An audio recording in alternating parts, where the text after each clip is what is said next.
Good morning, I'm the Oak Barrels Wine Doctor. I just wanted to have a few words this morning about non-vintage champagne, in particular the Laherte Tradition Brut non-vintage. This is champagne that we import directly for ourselves at the Oak Barrel from Champagne in France. Now, non-vintage champagne is or accounts for probably 90% of production from the Champagne area. It's not necessarily inferior to vintage champagnes. There can be some very special cuvées made in the non-vintage method. Now, non-vintage means that the current vintage that's being bottled, in this case the 07 and soon to be the 08, is blended with special reserve back vintages. These can range from about 10 to 40% of the aggregation of wines in the champagne at the end of the bottling. The reason for combining current wine stocks with reserve wine stocks is to create a steady house style. The Laherte non-vintage champagne is a crisp aperitif style.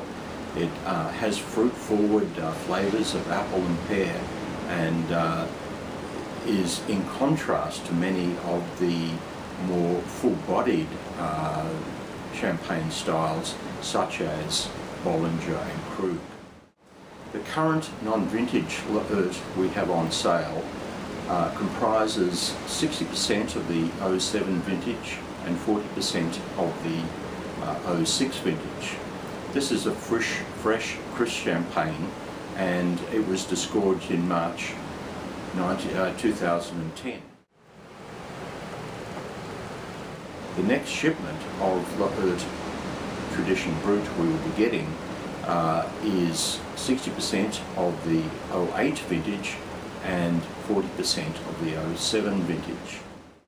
This non-vintage wine was disgorged in March 2011.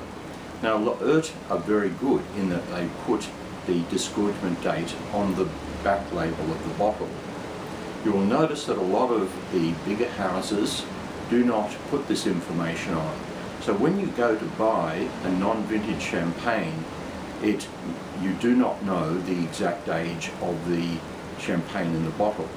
Now, a lot of non-vintage champagnes will benefit from a year or two in bottle, and this information on the back label I think is quite important. If it is not there, you don't know if the bottle has been sitting on the shelf for 2 years, 4 years, 5 years, or in fact sitting on a wharf somewhere in the Middle East for that length of time before it is bought by the container load and sold as a discount non-vintage champagne. This particularly happens around Christmas time, I believe.